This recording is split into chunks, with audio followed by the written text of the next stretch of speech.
الحمد للہ رب العالمین والصلاة والسلام علی سیدنا و سید الانبیاء والمرسلین۔ الشیطان یعدکم الفقر ویأمرکم بالفحشاء آمنت باللہ صدق اللہ مولانا العظیم۔ عزیزان ملت، اس وقت ہمارے ملک میں، ہمارے وطن میں بے حیائی کو فروغ دیا جا رہا ہے اور بے حیائی کے چلن کو عام کیا جا رہا ہے۔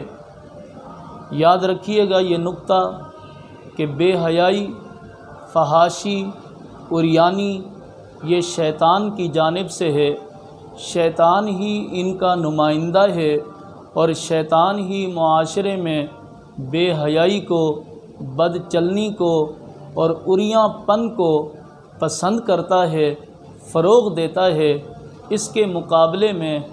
اللہ رب العالمین جل شانہ کی ذات بے حیائی سے، فحاشی سے، عریانیت سے روکتی ہے، اور اللہ نے انسان کے اندر جو جوہر رکھا ہے، جو اس کا خمیر گوندا ہے اللہ نے،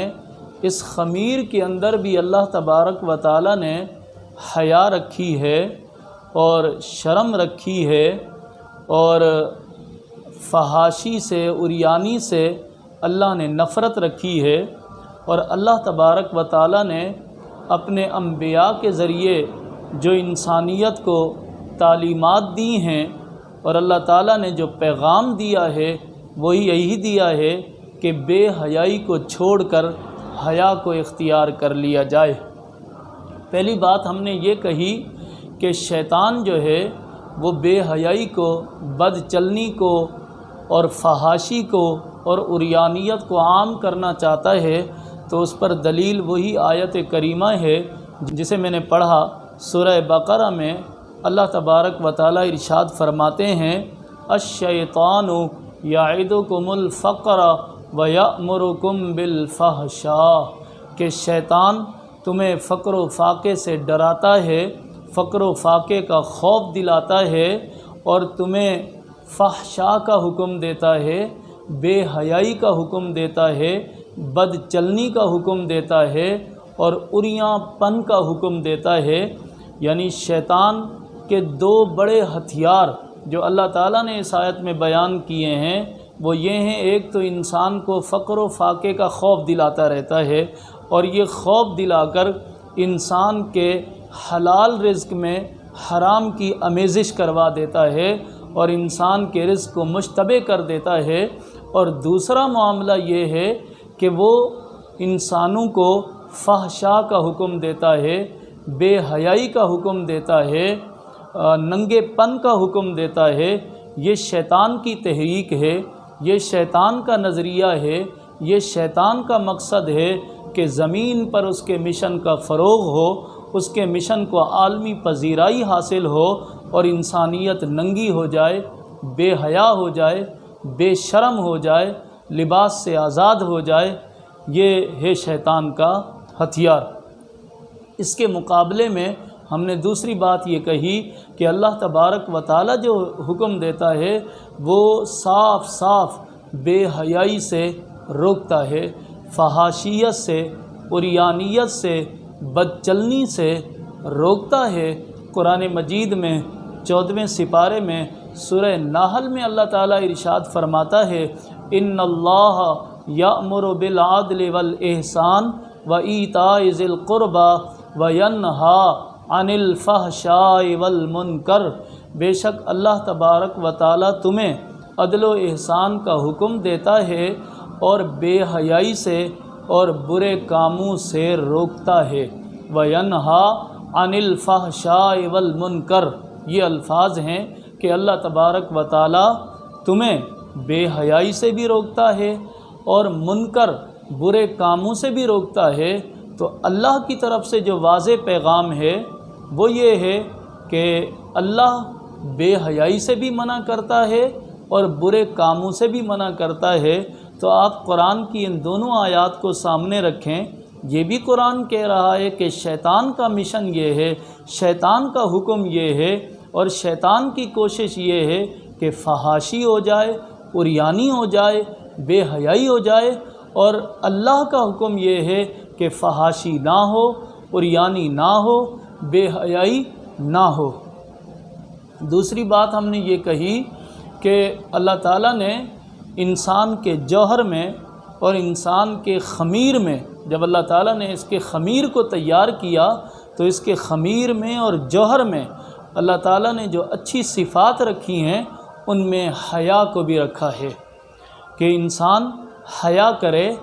اور فحاشی اور عریانی سے اپنے آپ کو محفوظ رکھے۔ اس کی سب سے بڑی مثال اگر آپ دیکھنا چاہتے ہیں کہ ایک طرف آپ کو شیطان کی کوشش نظر آئے گی کہ وہ بے حیائی کو فروغ دے رہا ہے، عام کر رہا ہے، اور دوسری طرف آپ کو انسان نظر آئے گا جو اپنے آپ کو بے حیائی سے بچا رہا ہے۔ اس کی مثال قرآن مجید فرقان حمید نے حضرت آدم اور حضرت حوا علیہم السلام کے واقعے میں بیان کی ہے کہ جب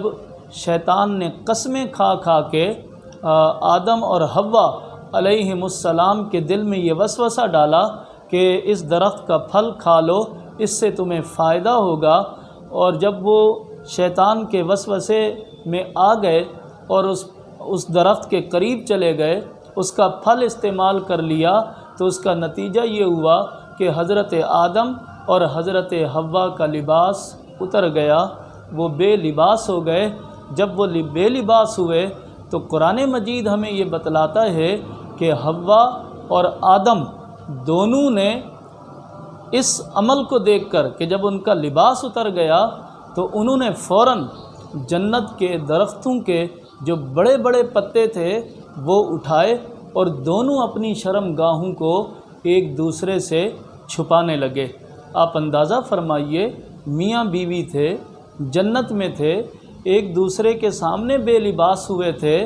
اگر ہوئے تھے تو اسی بے لباسی پہ قائم رہتے نہیں۔ ان کے اندر اللہ تبارک و تعالی نے جو حیا کا جوہر رکھا تھا، ان کی فطرت میں، ان کے خمیر میں وہ جوہر کام آیا، اور وہ فوراً اپنی شرمگاہوں کو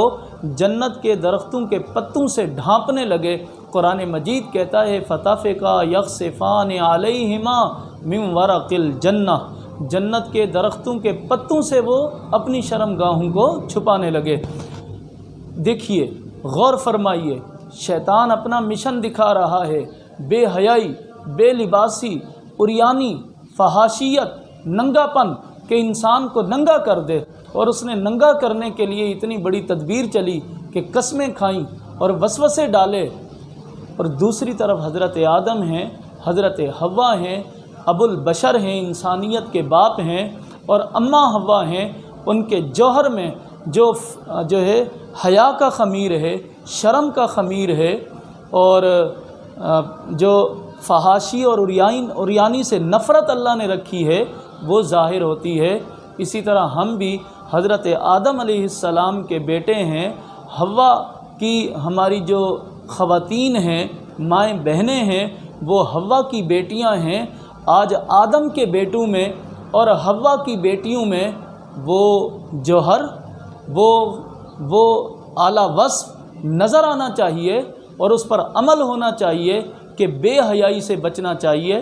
مردوں کو بھی بچنا چاہیے، عورتوں کو بچنا چاہیے، کیونکہ ہم بھی حضرت آدم علیہ السلام کی اولاد ہیں اور خواتین بھی اماں حوا کی اولاد ہیں۔ تو یہ خصوصیت یا یہ جوہر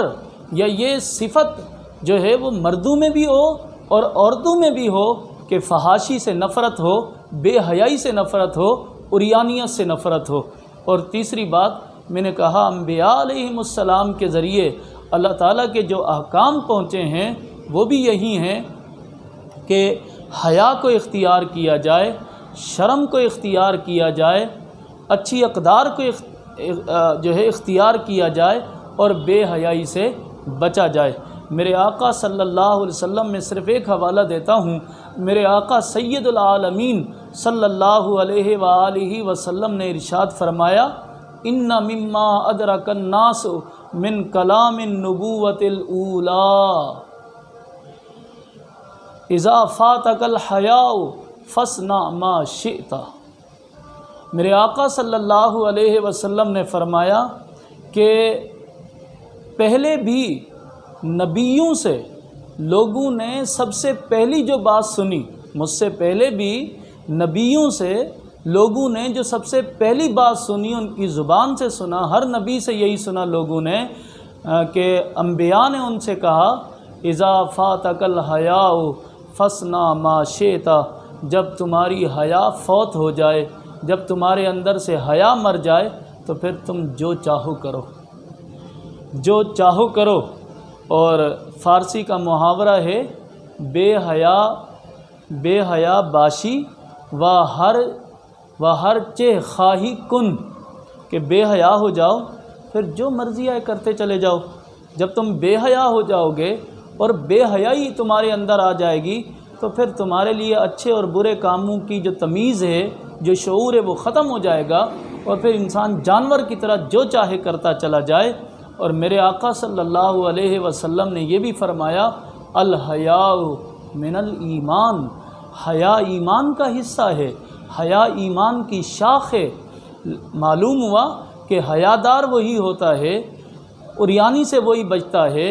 بے حیائی اور بد چلنی سے وہی بچتا ہے جس کے اندر ایمان کی بیٹری چارج ہے۔ اور جس کے اندر ایمان کی بیٹری ہی چارج نہیں ہے اور ایمان ہی صحیح معنوں میں موجود نہیں ہے تو پھر وہ بے حیائی کے راستے پہ بھی دوڑتا ہے، وہ ننگا بھی ہوتا ہے، وہ معاشرے میں کو بھی ننگا کرتا ہے، وہ بے حیائی کو پسند بھی کرتا ہے۔ اللہ تبارک و تعالی ہمیں حیا کے جوہر سے آراستہ فرمائے، حیا کرنے کی توفیق عطا فرمائے، اپنے اندر حیا کے جوہر کو اور ایمان کو بڑھانے کی توفیق عطا فرمائے۔ وما علینا الا البلاغ المبین، وآخر دعوانا ان الحمد للہ رب العالمین۔